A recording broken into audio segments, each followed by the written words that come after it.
my good friend Lisa, first and foremost, for bringing her colleagues here. I think it's very important in these very uncertain times that we have an open dialogue. So I want to thank Lisa and Senator Coons for making sure that we have the meeting and bringing all your colleagues here with us.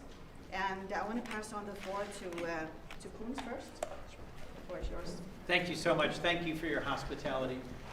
This is a 10-member bipartisan bicameral dialogue from the United States Senate and the United States House, and we are grateful for your hospitality, for 225 years of being a good and trusted ally and partner. We had a strong and robust dialogue about how we extend that into the future. We expressed our gratitude for the sacrifice of Danes who served and fought and died alongside Americans when we were attacked 25 years ago. We spoke about the value of NATO and the commitment to respecting the core principles of sovereignty, territorial integrity, and self-determination. And we spoke with clarity about the importance that the people of Greenland make their decisions about their future. So it was a constructive and hopeful dialogue, and we look forward to continuing. Thank you. I want to pass on the floor to Makowski. Hi, thank you. Thank you for your continued friendship, your leadership, and to my friend and the leader of our delegation, Senator Coons, thank you for leading such a strong bipartisan and, as you point out, bicameral delegation. I think that that's important. I think it's important that it be recognized that when it comes to matters of relationships with our friends, with our allies, as we have here in Denmark, as we have in Greenland, that it is not a subject of Republicans versus Democrats. It is a recognition, again, of a strong and a continuing relationship over decades. It is one that we need to nurture, as with all relationships. You need to nurture and take care of them, and you need to have constructive dialogue. And as has been noted, there's not only been good dialogue here at the Parliament today, but this morning earlier with the Prime Minister of both Greenland and of Denmark. Just yesterday in Washington, D.C., we had visits with the foreign ministers of both Greenland and Denmark. So constructive, important dialogue that is ongoing now and will move forward. So it's important to be here. I think presence means a lot. And this, again, bipartisan delegation to be here with our partners is important. So thank you for the opportunity to share the time and, again, the fellowship. We appreciate it. Thank you very much. We appreciate it also. I want to pass on the floor to Pipa Lupione from Inatsisartut. Koyana kalattisut oqaati qaalarsavaga pingaaqut eqarmat kalattit maani inatsisartut sinnerluipeqataasinnaanassaat kalaallit sorusunnersut kalaallinaa sorusunnersoq kalaalliningaanni amtakkuttussaama taamaam aamma uagut Amerikkarmiunut kissaatigut suleqatigikkusunnermullu angunnassaat pingaartissimaгаtsigu maaqpeqataasinnaалат koyana аама калааллит нунаат наатуму илаасортаавор таамааттум аама сулеқатигииннерпут сулеқатигиккусуннерпуллу уан ангуппар. I'll switch over to English. We have very few journalists in Greenland, so it's really important to get that out in Greenlandic first. But as I said, it was really important for us at the Inatsisartut, the Greenlandic government, to attend this meeting with the senators and representatives. Because we have really wanted to have a dialogue with them.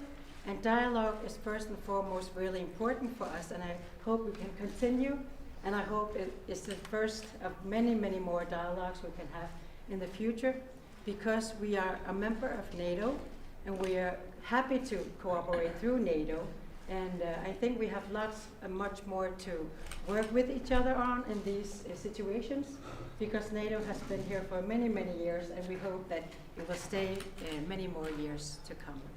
Thank you. Koyana. And then I want to pass on the floor to Christian Friisbach. Thank you very much. Let me also warmly thank the senators and representatives for coming. This dialogue was of crucial importance in an uncertain time for the Kingdom of Denmark. We have underlined that our friendship and our partnership must build on trust and on respect, and how crucial this is for our alliance, for our freedom, for our security and prosperity. So thank you very much for joining us, and thank you for coming all the way to Denmark to strengthen our dialogue. This is important in an uncertain time. Thank you very much. I just want to conclude, and I want to say that we have also talked about the human dimension, the pressure that people are feeling back home in Greenland. I think it was well received, and of course they understand the concerns that we have in Greenland. So I want to thank my colleagues, both from Greenland and from Denmark, and also from US, for being here. I know it's a time that is difficult, and therefore it's important to have close collaboration and also respect. And of course, between Greenland and Denmark, we stand fully united. Thank you very much.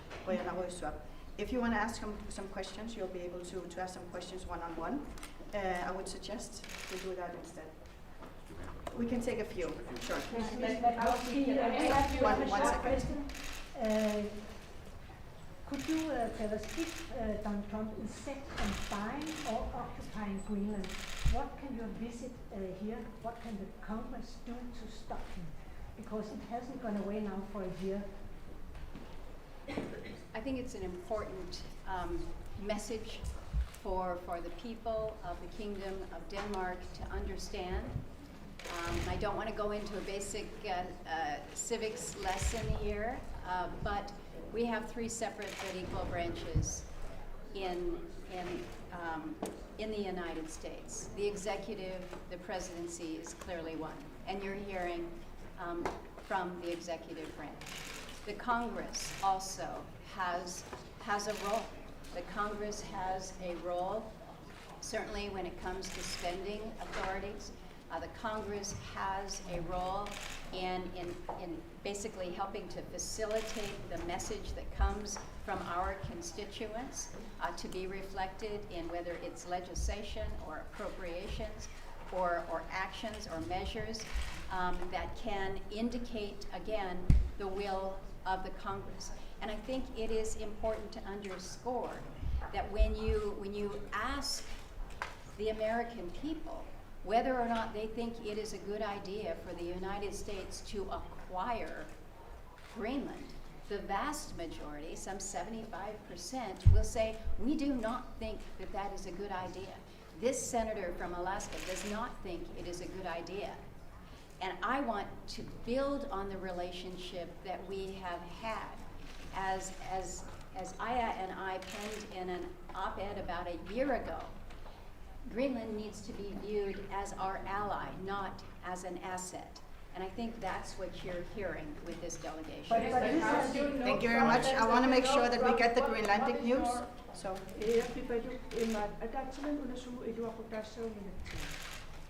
Tässä nunnettani päätös aina tahtaajakakko. Kalatsorusunnassut. Amtoqqarlata qaloqatigisariaqaratsigit aamakis qinnuivigivagut angussagut nunaqqatimin angmuteqqullugu taamaattumik pisariaqarsorivara oqaraanni nunatsinni aaliangernerpissasoq taram nunatsinniinnipi aniasariaqarpoq taannaluneriutigaara oqaloqatiginnerpuat siulliusun amerlasinnaasuni oqaatiginneqar eqqisiivisinnaavumassa Tässä misigipuutusaanaqarluta oqaloqatigin ingerlalluarpo aamma misigivunga paasinaqartuarluta tusarmaarnaqarluta. Thank you very much. Submit your question from the American side, please. Yeah, one moment, please. Yes, thank you. I'm from Cemetery Greenlandic Media. Question for you, Senator. What are your hopes in terms of being able to influence the president to drop his ambition to take over Greenland? What can you do? I think I shared a bit of that response in the previous question here.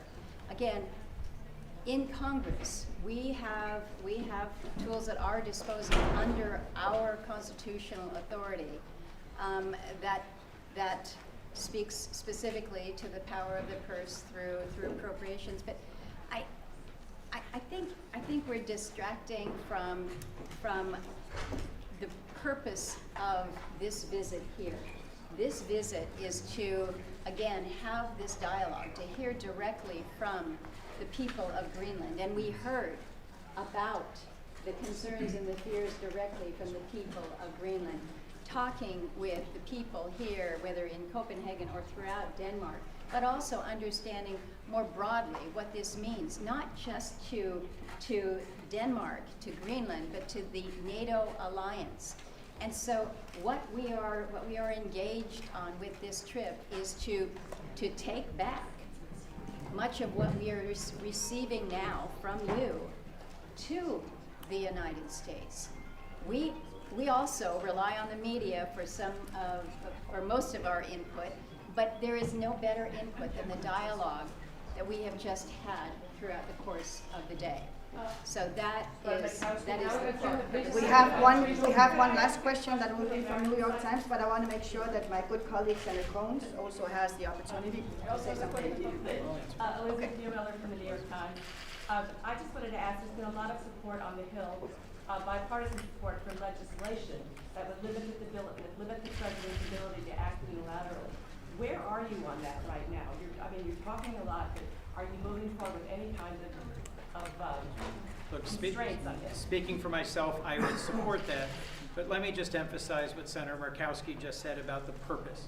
There was a bipartisan group of senators yesterday in the Capitol, hosted by Senator Shaheen, that met with the Danish foreign minister, the Greenlandic foreign minister. This is a different group, of a bipartisan group of members of the House and Senate.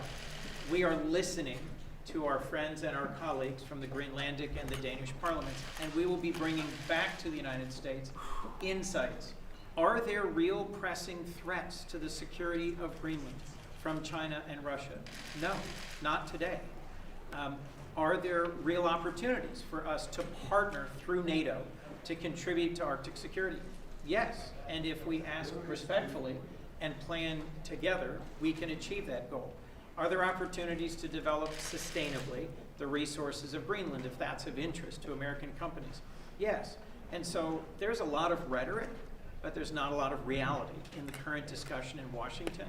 And part of the point of this trip is to have a bipartisan group of members of Congress listen respectfully to our friends, our trusted allies and partners here in Denmark and from Greenland, and to go back to the United States and share those perspectives so that we can lower the temperature and have a more constructive dialogue about the best path forward. Thank you, Elizabeth. Thank you very much. That was the final question. So I want to thank everybody, and if you're able, maybe you can have a one-on-one. So thank you very much for coming.